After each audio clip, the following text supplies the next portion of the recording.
Bon.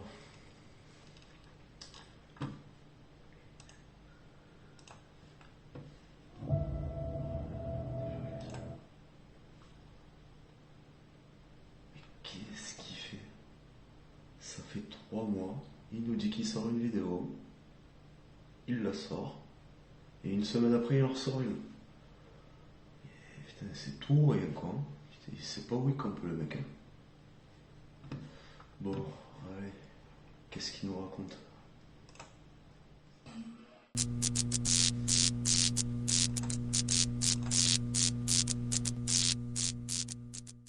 Bah ouais, désolé, hein, je viens encore vous embêter à vous sortir une petite vidéo. Ça m'a fait tellement manquer. 3 mois pour sortir une vidéo, là j'en peux plus, là je pars dans tous les sens, du montage, du montage, du montage. Eh ben tout simplement, qu'est-ce que je vais vous raconter? Bah ça je vous le dirai après. Ce soir, ambiance tranquille, à la maison, entre copains. Je peux vous dire que ça va partir dans tous les sens, en mode fifou. Merde, je suis tout seul. On va y aller tranquille, mais vraiment en mode détente, hein. Je vous le dis, attention, vous n'êtes pas prêts.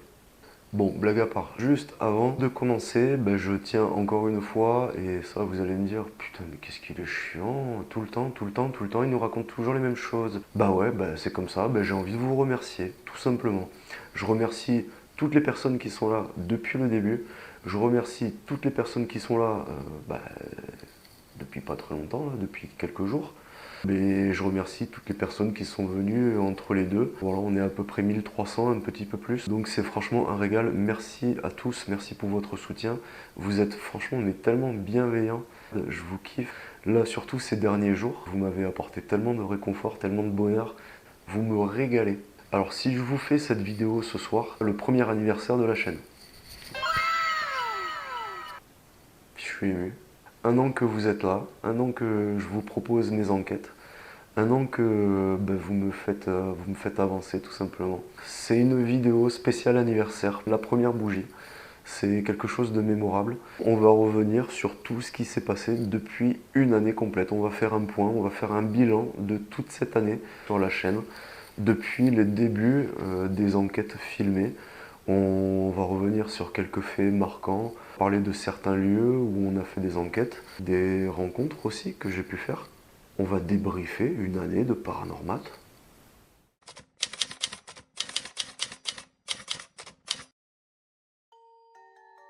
Bon alors déjà, pour que vous soyez un peu au courant, l'urbex, les enquêtes paranormales, c'est quelque chose que je pratique depuis des années. Je crois que j'étais minot, je devais avoir 15-16 ans à l'époque. J'ai commencé l'urbex, mais sans savoir que ça s'appelait de l'urbex. J'ai eu l'occasion de pratiquer certains lieux, des maisons abandonnées. J'ai même visité à l'époque un site militaire. C'était récurrent, ça revenait souvent. On partait tous les week-ends, on se faisait un petit délire comme ça. On partait visiter des lieux un peu bizarres. Et ça nous faisait passer du bon temps, on était bien quoi. En ce qui concerne le paranormal, alors 2 possibilités.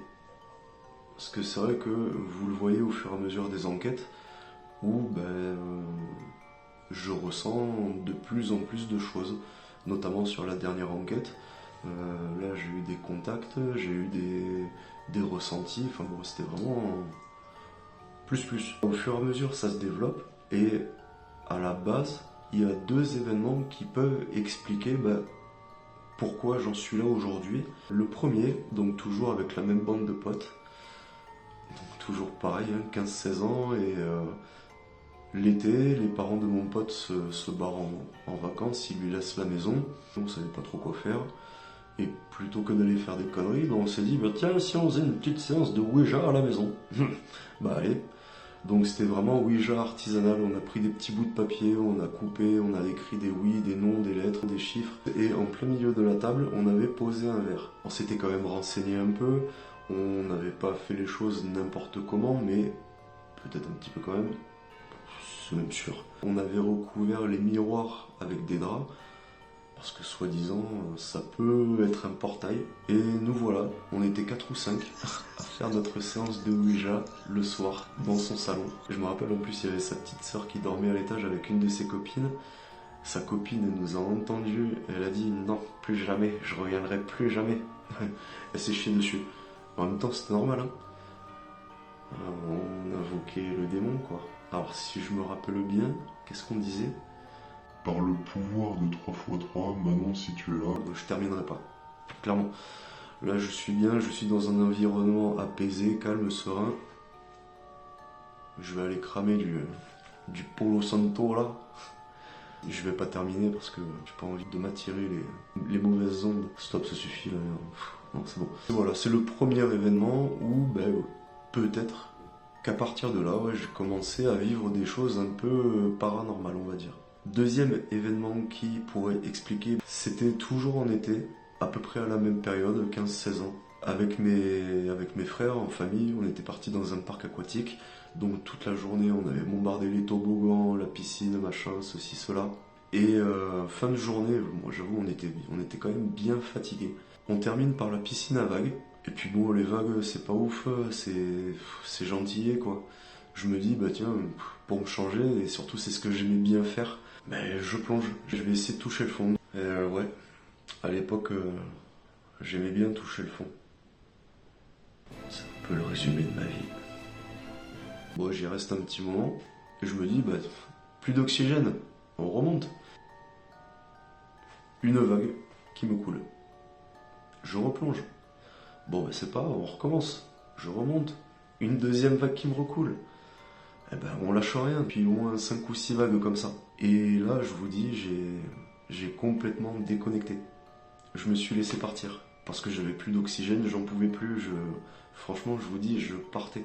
Mais vraiment, c'était une sensation d'apaisement. C'était le calme, la sérénité. J'étais bien. C'était le meilleur moment de ma vie.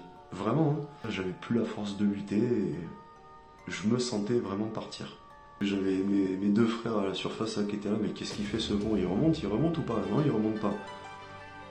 On va peut-être y aller quand même. Tel Mitch Buchanan. Mon frère me récupère et me remonte à la surface.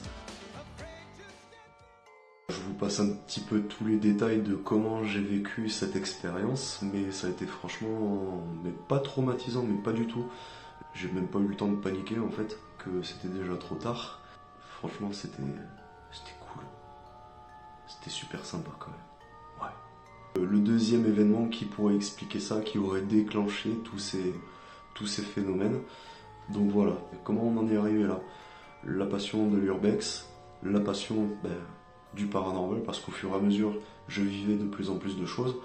Et d'ailleurs, pour ceux qui ont vu les vidéos Halloween, peuvent comprendre, où là je raconte quelques anecdotes perso qui me sont arrivées. Pour ceux qui ne les ont pas vues ces vidéos, je vous conseille d'aller y faire un tour. Donc sur la chaîne d'Asmo Paranormal, sur la chaîne de Paralex et aussi Paranormat, où vous pouvez retrouver 3 vidéos différentes sur le thème d'Halloween, où on se raconte des anecdotes qu'on a vécues en enquête ou dans la vie personnelle. Allez jeter un œil, ça peut être sympa, et puis au moins comme ça vous en apprendrez un petit peu plus. Tout simplement, ces deux sujets réunis, c'est quelque chose qui m'intéressait beaucoup, donc comme beaucoup d'entre vous, je me suis mis à regarder un peu tout ce qui se faisait sur YouTube. Un jour, je me suis dit, mais allez, on y va. Pourquoi je devrais regarder? Pourquoi je participerai pas? Pourquoi moi j'apporterai pas ma pierre à l'édifice? Voilà, on va enquêter. Je me suis acheté une petite caméra et puis petit à petit le matériel qui vient au fur et à mesure.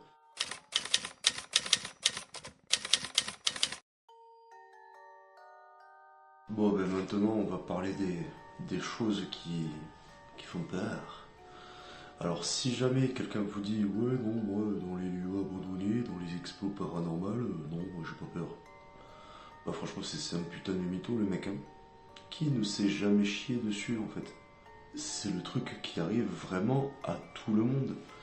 C'est déjà arrivé, mais plein de fois, ne serait-ce que sur les enquêtes de la chaîne, il y a eu des moments où, ouais, vraiment, on s'est chié dessus. Mais clairement, encore, accompagné, ça passe. La peur, la tension, on ressent ça, mais de façon moindre.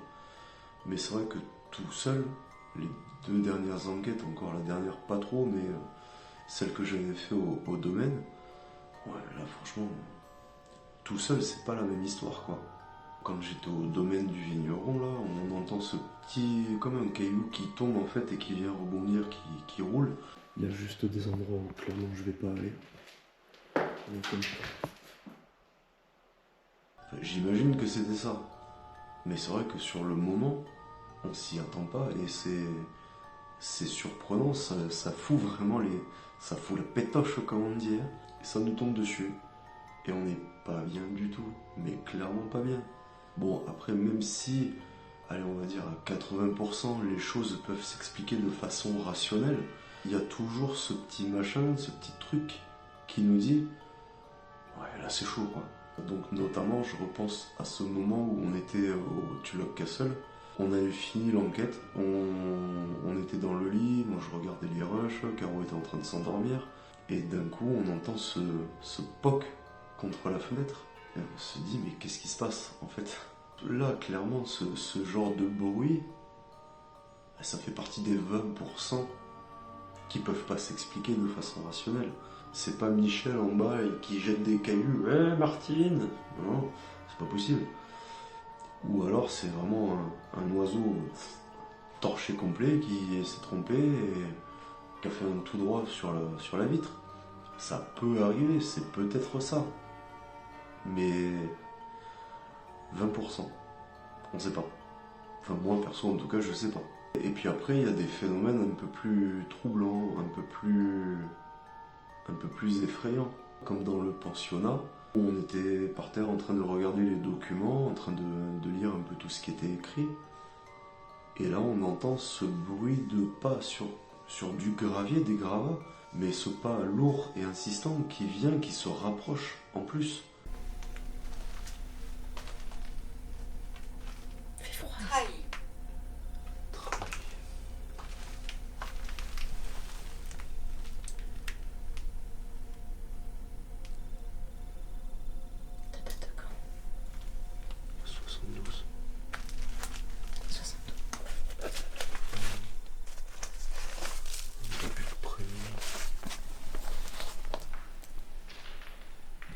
C'est quoi ça?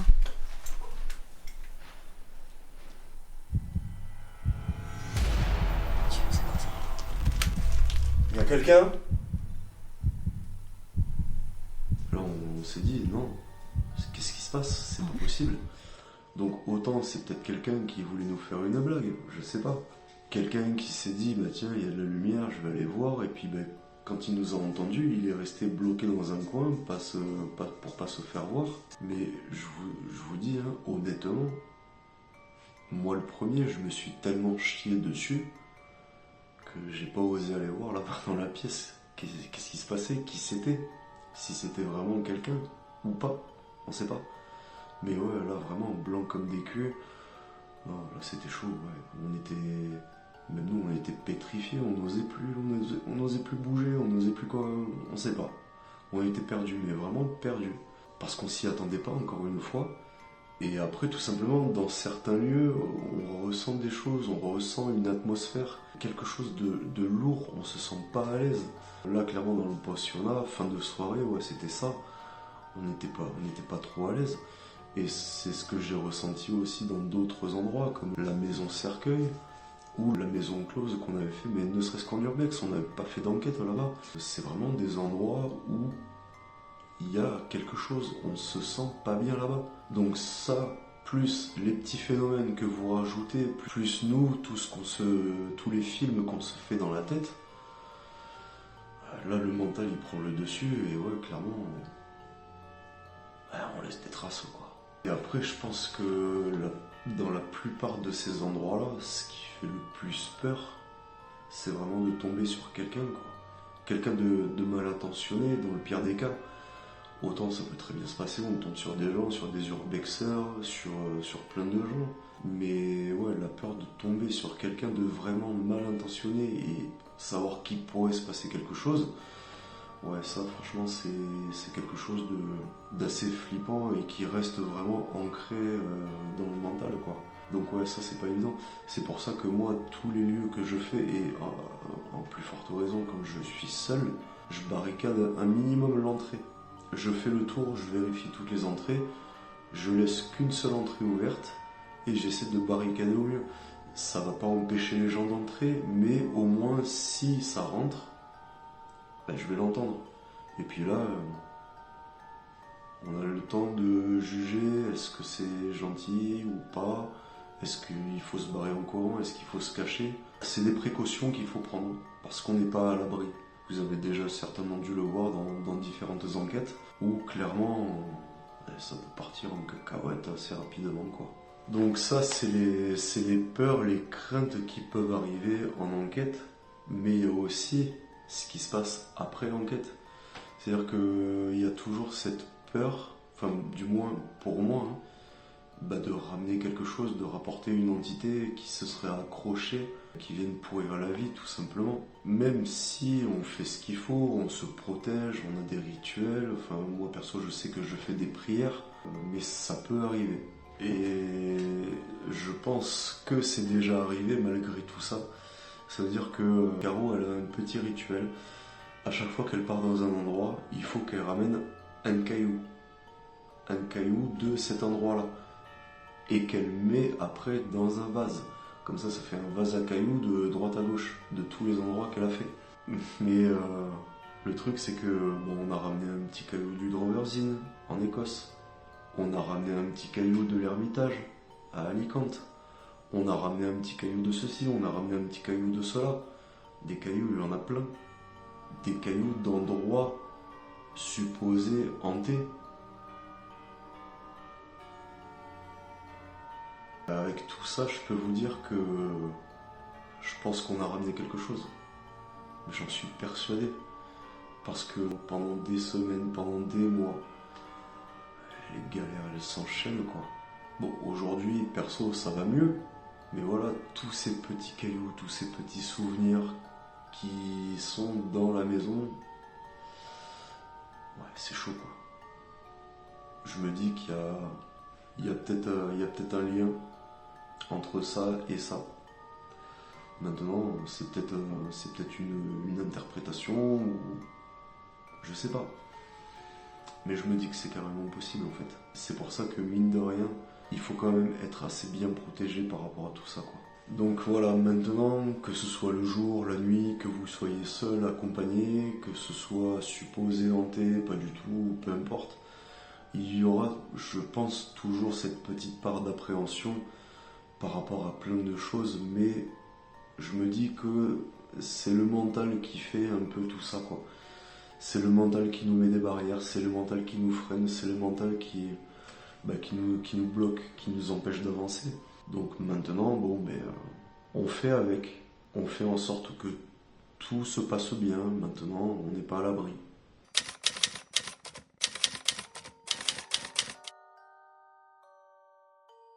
Là, pour cette séquence, je voudrais qu'on revienne sur des lieux qui m'ont marqué, qui m'ont touché. Des lieux où j'ai vraiment eu le plaisir d'aller enquêter. Des lieux qui resteront gravés dans ma mémoire, mais jusqu'à la fin de mes jours. Pour la plupart, c'était des lieux, mais vraiment magnifiques. Après, je pourrais vous dire que tous les lieux où j'ai pu enquêter, c'est des lieux qui, pour moi, ont été très marquants. Je pourrais faire un classement, mais c'est compliqué parce que chaque lieu a sa particularité. En fonction de l'histoire, en fonction de ce qui s'est passé, en fonction de l'enquête.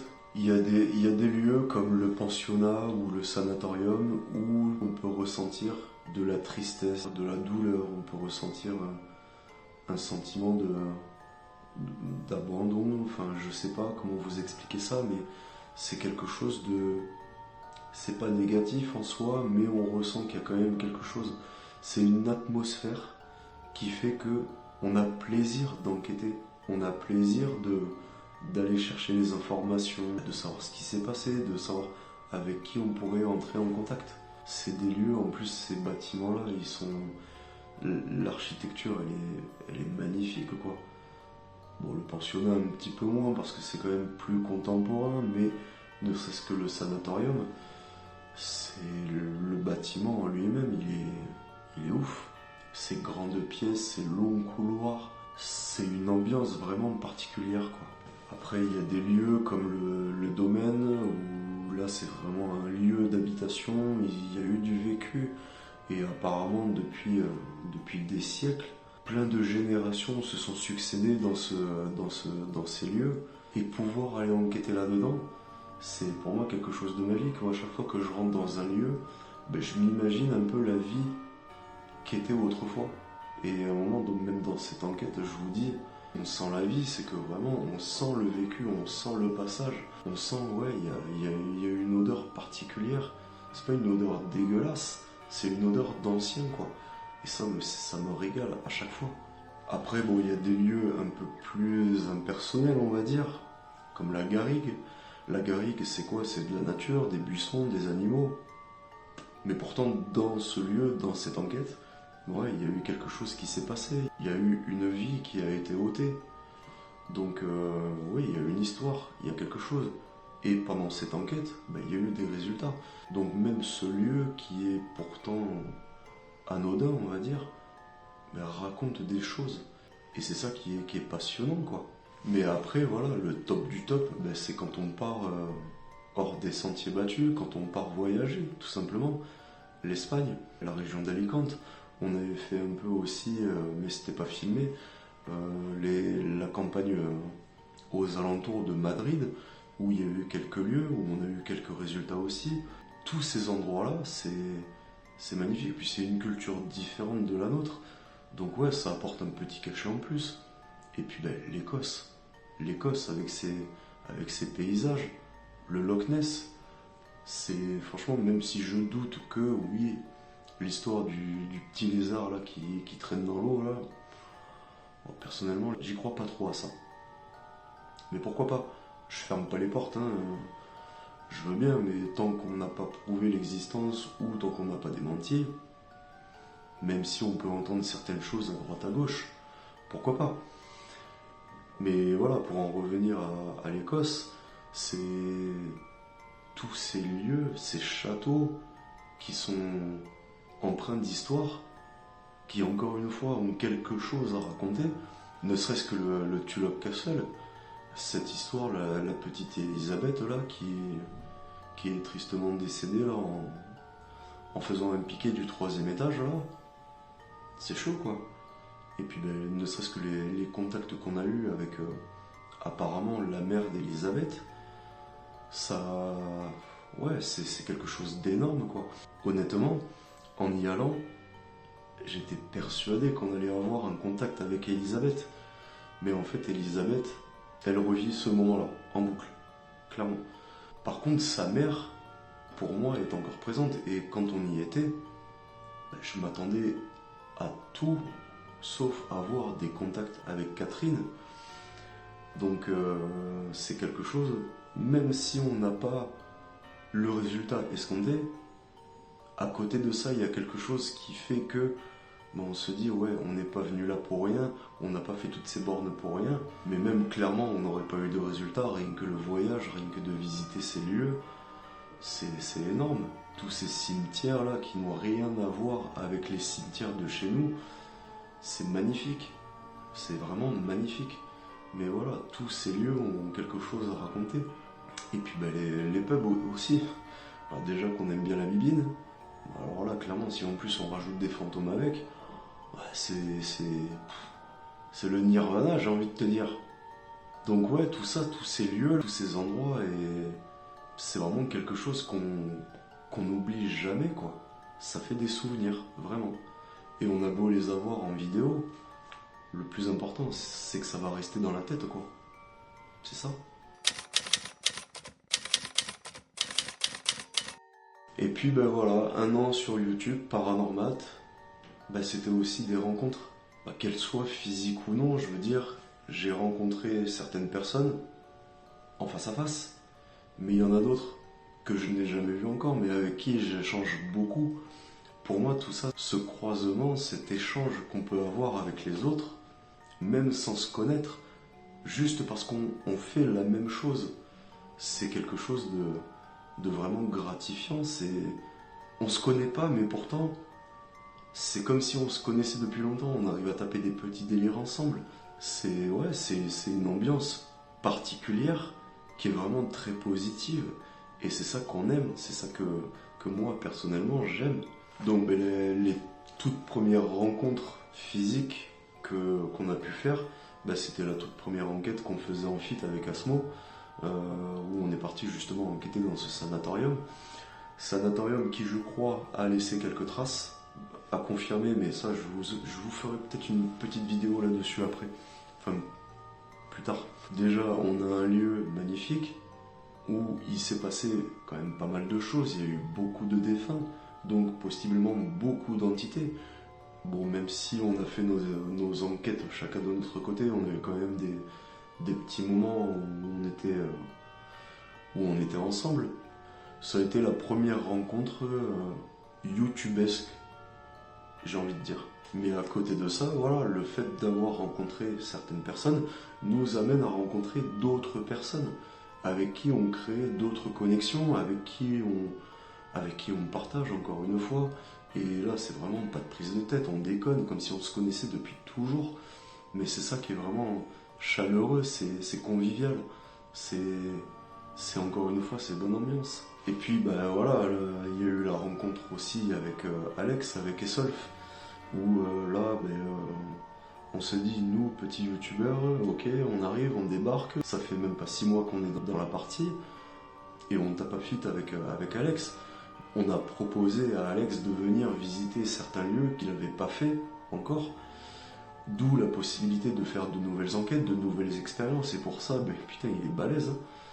Mais voilà, ça a été une rencontre vraiment magique, ne serait-ce que sur les lieux, en enquête, on a appris énormément, que ce soit sur la façon de filmer, la façon d'enregistrer, la façon de placer des caméras, la façon d'apporter une petite ambiance, une petite touche en plus sur des petites séquences qui peuvent pimenter les vidéos, on va dire. Bon, j'avoue que j'ai pas forcément mis en application parce que ça rentre par là, ça ressort par là direct, mais je garde ça en mémoire et j'essaye d'appliquer ça. Sur le moment, donc clairement j'ai 36 000 choses qui tombent dans la tête, j'y pense pas. Et à chaque fois quand je suis sur le montage, je me dis putain mais t'es con Mathieu, pourquoi tu fais pas ce qu'il t'a dit? Pourquoi tu le fais pas? Parce que j'y ai pas pensé. C'est un peu comme ça, hein. Donc ouais, je suis un peu con quoi. Parce que voilà. Mais non, j'y pense pas en fait. C'est con, hein. Mais voilà, même en off, je sais plus quelle enquête, on devait partir dans un lieu, mais on lui a dit, tiens, vas-y, passe à la maison, on se fait une petite bouffe, et puis après on part en enquête. Bon, genre, on s'est tapé une petite côte de bœuf frite maison. Bon, il était aux anges, et moi aussi, parce que j'adore les côtes de bœuf. Ça fait longtemps que j'en ai pas mangé. Mais même pendant ce temps-là, on a vachement échangé, on a beaucoup discuté, il nous a encore une fois appris beaucoup de choses sur, ne serait-ce que sur le milieu de YouTube, ce qu'il faut pas faire, ce qu'il faut faire, comment on peut tout simplement gratter le plus possible. Même là, hein, c'est rentré par là, c'est sorti par là. Mais voilà, c'est des petits moments de détente où on n'est pas en tension parce qu'on n'est pas en enquête, on est tranquille, à la cool. Et c'est ça qui fait plaisir. C'est des moments de partage que, encore une fois, on n'oublie jamais. Et merci Alex, merci pour tout ça. Parce que si on en est là aujourd'hui, c'est aussi en partie grâce à toi. T'as apporté ta pierre à l'édifice. Donc un grand merci à toi. Et puis il y a aussi les rencontres via les réseaux, donc je pense encore une fois à tous les copains que j'ai rencontrés, donc je vais pas tous les nommer parce qu'il y en a beaucoup. Mais voilà, c'est des connexions qui se font, des personnes avec qui on arrive à échanger, à se partager des choses. Même le truc le plus anodin, c'est magique. Et puis il y a des rencontres aussi, vous les abonnés, vous qui suivez un peu l'évolution de la chaîne depuis le début. On a des abonnés qui participent, mais vraiment activement à la chaîne, à chaque fois qu'ils commentent. Et même encore, profitez-en, hein, parce que ça reste quand même encore accessible. Hein. Je réponds encore à tous les commentaires, je réponds à tout le monde. Et pour vous dire à tel point que je suis accessible, vous pouvez me contacter sur Messenger. Enfin, j'ai même mis l'adresse, vous pouvez m'envoyer des mails. Je réponds vraiment à tout le monde. Je sais qu'il y a des personnes, j'échange régulièrement avec. Et ouais, c'est un plaisir de partager, d'échanger. Et donc là, encore une fois, hein, je peux pas citer tout le monde, mais vous savez que je pense à vous, vous vous reconnaîtrez forcément. Et je vous dis un grand merci pour tout le soutien que vous apportez, tout cet échange qu'on peut avoir. Vous êtes magique, vous ne changez rien. Et franchement, j'apprécie tous ces petits moments de partage avec vous. Je ne vous remercierai jamais assez de vous avoir à mes côtés. Merci pour tout. Et puis bon, il y a aussi ces rencontres un peu aléatoires, j'ai envie de dire, où ne serait-ce qu'en Écosse, on est parti, mais un peu sans trop réfléchir. C'est-à-dire que les prises électriques en Écosse, c'est pas les mêmes prises que nous, donc on s'est retrouvés comme des cons avec nos chargeurs. Comment on fait? Obligé de partir acheter un chargeur. Le truc le plus improbable, on fait des boutiques un peu high-tech, on va dire, en se disant, tiens, c'est là qu'on va trouver. Ben non, mais non. On rentre dans une boutique, on demande, alors avec notre anglais pourrave, est-ce que vous avez des chargeurs, des adaptateurs pour brancher les prises françaises? Et là, on tombe sur une vendeuse, mais alors, au top. On se serait cru dans Pékin Express, quoi. La meuf, ah, mais attendez, je crois que là-bas, ils vendent quelque chose. Suivez-moi, suivez-moi. Elle part dans la galerie commerciale en courant pleine balle. Et nous, on était comme des cons à courir. L'histoire, elle était magique. Mais le pire, c'est qu'elle nous amène dans une parapharmacie. Improbable. Et elle va voir un vendeur. Commande, vas-y, viens, mon gars, j'ai ce qu'il te faut. Et puis, la bonne femme qui se retourne et qui nous dit, je vous laisse avec le monsieur. Allez, ciao. Et qui se barre. Mais franchement, ça, c'était magique. C'était un truc de malade. Jamais on n'aurait pensé vivre ça.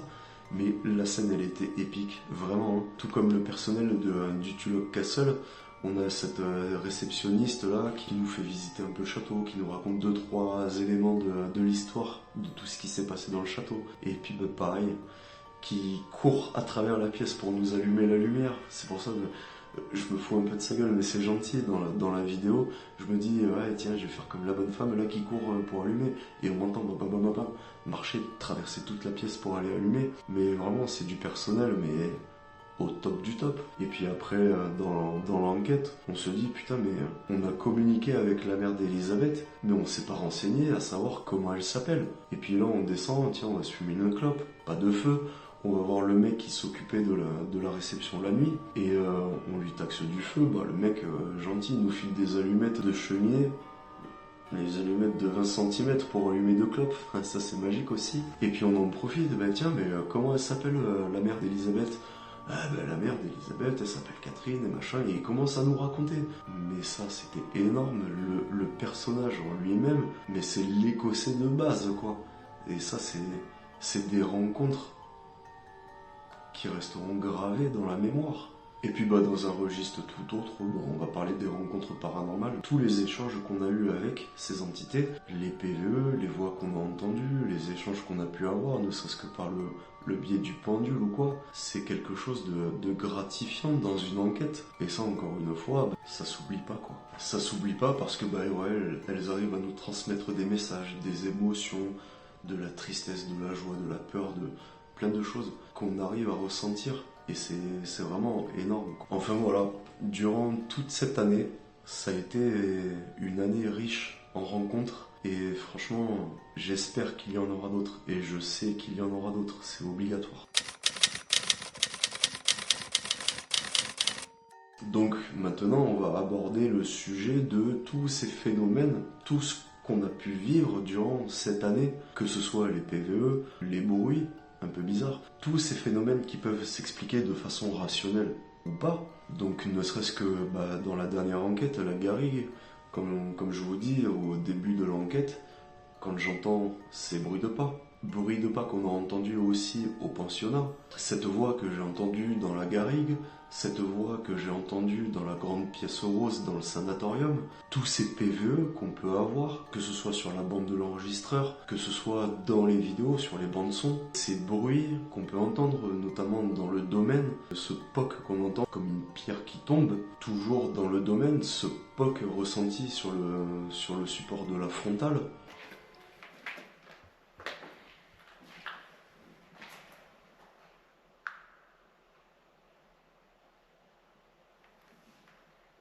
J'ai l'impression l'impression que ça fait un petit coup dessus. Ces odeurs de parfum qu'on arrive à sentir, ces sensations, tout ce qu'on ressent, ouais, la peur, la colère, ces frissons qui montent et qui vous prennent tout le corps, mais vous savez, même jusque sur le sommet du crâne. Honnêtement, c'est comme si on m'enfonçait des centaines d'aiguilles sur le sommet du crâne. C'est pas quelque chose d'agréable, vraiment, mais voilà, ça fait partie du ressenti. Comme les douleurs que je ressens dans le dos, au cervical, à chaque fois dans ces enquêtes, tous ces ressentis, tous ces phénomènes, ben voilà, ce soir j'aimerais vous poser la question. Dites-moi, pour vous, fake ou paranormal? J'aimerais beaucoup avoir votre opinion, votre vision de la chose. Vous, derrière votre écran, comment vous les percevez, ces phénomènes? Encore une fois, n'hésitez pas, hein. Aussi parce qu'il n'y a pas eu que ça. Et ça, c'est vrai que c'est depuis le début des enquêtes filmées. Avant, il n'y avait pas ce problème-là, il n'y avait pas de caméra, c'était pas filmé. Mais depuis le début, depuis la première enquête, je me rappelle, même à l'époque, on filmait des séquences pour les teasers de la chaîne, pour les vidéos. Mais dès le début, on a eu des problèmes avec les caméras. Avec les cartes SD. Que ce soit la caméra principale, la GoPro, la caméra de chasse. Et chacune a une carte SD propre à la caméra. Je veux dire, il n'y a pas d'échange de carte SD ou quoi que ce soit. Il y a des problèmes, toujours. C'est récurrent sur la chaîne. Toutes les vidéos, une bonne enquête, ça se passe pas bien s'il n'y a pas un petit problème caméra, quoi. Donc ça, ouais, c'est quelque chose que je comprends pas. Et comme je vous le dis dans la dernière enquête, je pense que je vais même pas chercher à comprendre. Bah ouais, c'est des galères, ça fait chier, on perd du temps. Ben voilà, s'il faut en passer par là, ben ok, ouais, on subit, hein. Mais bon, ça fait chier quand même. S'il vous plaît, si je pouvais m'en passer, ce serait pas mal. Merci. Enfin voilà, tout ça, ça fait partie de ce qu'on vit en enquête. C'est les aléas des enquêtes paranormales, quoi. Et d'ailleurs, ben, pour tous les autres enquêteurs là, qui vont regarder cette vidéo, j'aimerais bien savoir si vous aussi ça vous arrive. Je me sentirais un peu moins seul, hein, très honnêtement. Merci.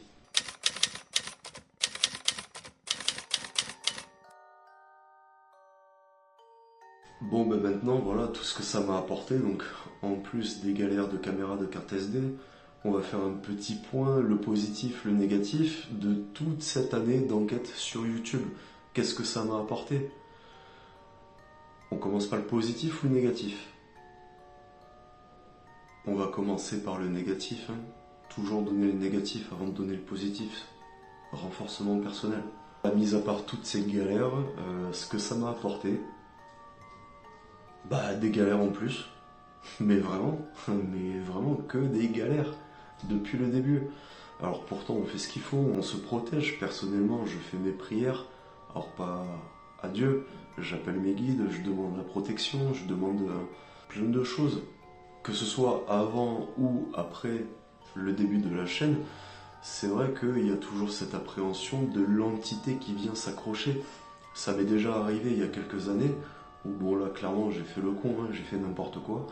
Je me suis fait une séance d'écriture automatique, TCI et je sais plus quoi d'autre. Il est un peu con le Mathieu, hein. Mais ouais, bah il réfléchit pas le Mathieu, il te met.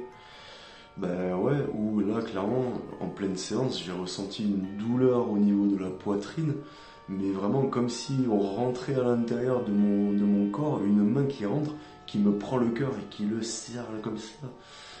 Où là franchement je me suis chié dessus, j'ai tout arrêté. Mais c'est vrai que pendant quelques temps, ouais, j'ai eu une entité accrochée à moi, ça faisait pas rigoler quoi. Donc ouais, il y a toujours cette peur, et par rapport à ce que je vous disais avant, c'est que là encore aujourd'hui, et depuis quelques mois, je pense qu'il y en a encore une accrochée, mais là qui est un peu plus vénère on va dire, dans le sens où quand je vous dis c'est que des galères, mais c'est vrai que ça fait des mois et des mois et des mois et des mois que c'est que des galères. Un truc tout con, je vous raconte une petite anecdote là, voiture du boulot, je me prends un POC, fissure sur le pare-brise. Bon ok, c'est la voiture du taf, heureusement, je débourse pas un centime, j'amène la voiture au garage. Il me change le pare-brise. Je roule, je fais ma vie. Vous le croyez? Aujourd'hui, là, je rentre. Je regarde un petit coup d'œil dans le rétro. Juste à côté, qu'est-ce que je vois? Une fissure au même endroit. La fissure au même endroit, à même pas une semaine d'intervalle. À qui ça arrive ça? Enfin voilà, c'est que des petites galères comme ça. Bon, ça va, c'est pas bien méchant, je vais me faire démonter par mon patron. Mais il y a des choses quand même un peu plus importantes qui viennent impacter, sur la vie professionnelle. Ça, c'est un petit exemple gentil. Mais il y a plein d'autres choses qui tournent autour aussi. Mais il y a aussi surtout la vie privée, la vie perso, où là, c'est quand même un peu plus chiant, on va dire. Je vais rentrer un peu plus dans les détails parce que ça fait quelques mois où je vous dois de vous dire la vérité, parce que c'est pas honnête de ma part, et parce que si je le fais pas, personne ne le fera, clairement.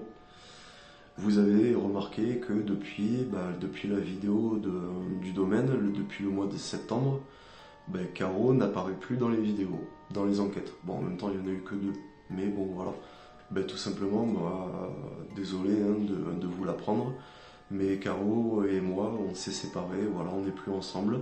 Depuis le mois de septembre, comme vous pouvez le voir, c'est plus Paranormat Karma, c'est Paranormat. Donc voilà, je suis désolé de vous l'apprendre comme ça, mais voilà, c'est quelque chose où j'en ai discuté, donc, notamment avec les copains, ou du moins avec certaines personnes. C'est quelque chose qui relève du privé et qui n'a rien à faire sur une chaîne. Mais voilà, à force de commentaires, ah ouais, mais vous êtes où et machin, et Caro et ceci et cela, ouais, honnêtement, je vous dois d'être honnête aujourd'hui en vous disant que Caro ne fait plus partie de la chaîne et que vous ne la verrez plus dans les vidéos, quoi. Donc voilà, c'est clairement depuis une certaine enquête qu'on a tourné cet été où je sens que vraiment c'est galère. Mais bon voilà, il n'y a rien de méchant, il n'y a rien de sorcier, on va faire en sorte que tout rentre dans l'ordre, et j'espère que ça va rentrer dans l'ordre rapidement. Mais c'est vrai que ouais, depuis cet été, c'est les galères qui s'enchaînent, d'où le pourquoi du comment les vidéos sortent un peu au compte-gouttes, où c'est vrai que ouais, j'ai la vie perso aussi qui fait que je peux pas me concentrer sur la chaîne. Et pour ça, j'en suis désolé. Je vais faire en sorte que ça change et que voilà, on va de l'avant, on avance. Et puis je vais essayer de me caler un certain rythme là pour que tout simplement je puisse venir vous embêter un peu tous les mois, quoi. Au moins ça. Sauf si vous me dites non, tu me fais chier avec tes vidéos. Mais bon, à côté de ça, il y a aussi vraiment du positif. Déjà, le positif, c'est quoi? Voilà, le montage. Je me régale à faire du montage. Même si c'est prise de tête, même s'il arrive encore une fois, encore et encore des galères, c'est quelque chose qui me passionne vraiment. J'ai tout fait en autodidacte. C'est pour ça, là, ça fait 1 an, mais j'ai encore beaucoup de choses à apprendre là-dessus aussi.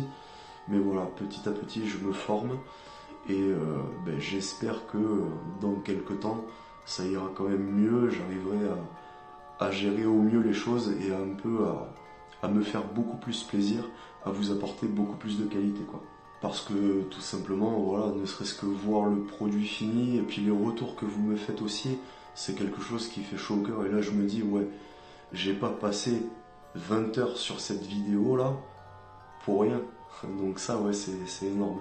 Merci encore à vous. Et puis tout simplement, j'apprends autant sur le plan technique, on va dire, que sur le plan spirit, où là, j'ouvre un peu les capacités, je me développe à ce niveau-là, j'en apprends encore et encore, toujours plus, même si encore une fois, il me reste beaucoup de choses à apprendre. Mais voilà, ça m'apporte quand même, ne serait-ce que pour moi, pour ma personne, ça m'apporte beaucoup plus de choses, ne serait-ce que dans ma vie perso, les contacts que j'ai avec les personnes. Parce que je vous avouerai que le contact il est facile avec le monde de l'invisible, parce que c'est pas la même communication, c'est pas le même échange, mais mine de rien ça m'apprend beaucoup et ça m'aide à développer un peu plus la communication avec les vivants, même si parfois c'est toujours pas évident. Voilà, on améliore petit à petit. Et puis tout simplement en visionnant, parce que j'aime bien regarder les vidéos des copains, des autres. Ça m'apporte aussi une autre vision de comment je pourrais aborder les enquêtes, comment tourner, quelles choses travailler, quelles expériences je pourrais faire. Et là, je vous dis, j'ai quand même beaucoup d'idées qui sont arrivées là ces derniers temps. Il faut juste que je mette ça en place. Ça va se faire petit à petit, étape par étape. Mais voilà, encore une fois, c'est tous les retours que vous faites. Tous ces retours, que ce soit sur les vidéos, le son, l'image, les enquêtes en elles-mêmes, les expériences, tout ça, tous les retours que vous pouvez me faire. Et puis même les ressentis que vous avez vous, que vous me partagez. C'est quelque chose qui m'apprend beaucoup et qui me fait vraiment avancer. Donc encore une fois, un grand merci à vous. Donc voilà, c'est maintenant qu'on va se quitter. La vidéo touche à sa fin. C'était rapide quand même, ou pas? Donc voilà, c'était vraiment pour faire le point, le bilan sur une année complète de paranormal sur YouTube. Ça m'a fait un vrai plaisir de partager tout ça avec vous, pour vraiment vous remercier de votre soutien, parce que c'est grâce à vous que la chaîne peut évoluer, dans le bon sens encore. Franchement, je vous remercierai jamais assez pour ça. Là aujourd'hui, encore une fois, on est à peu près 1300. En une année, franchement, j'aurais jamais espéré vous avoir tous à mes côtés. J'espère qu'on va continuer à vivre de grandes aventures ensemble. Il y en aura, forcément il y en aura. J'ai quelques endroits à aller explorer, à retourner voir, parce que j'ai pas pu faire d'enquête là-bas, pour différentes raisons. Pour la suite, je vais reprendre les tutos aussi, parce que c'est vrai que j'avais mis ça en pause. Déjà parce que c'est un plaisir pour moi de bricoler, et puis j'ai envie de vous partager des choses, donc je rappelle le principe, les tutos pour s'équiper le moins cher possible. Premier tuto que vous pouvez aller voir, que vous pouvez retrouver sur la chaîne, pour vous fabriquer des pods pas chers. N'hésitez pas à commenter, à mettre un petit pouce, ça fait toujours du bien. Et puis je vous invite à partager un peu l'ensemble, les vidéos, les enquêtes, les tutos, tout ça, pour que voilà, on soit encore plus, et que Paranormat se hisse un peu en haut du sommet, quoi. Ça, ce serait pas mal. Moi, j'avoue, ce serait top. Mais bon, voilà, chaque chose en son temps. Donc j'espère que vous avez passé un bon moment en ma compagnie. Et en attendant, je vous dis à la prochaine. Je vous souhaite de passer une excellente soirée. Portez-vous bien. Et encore un grand merci à vous.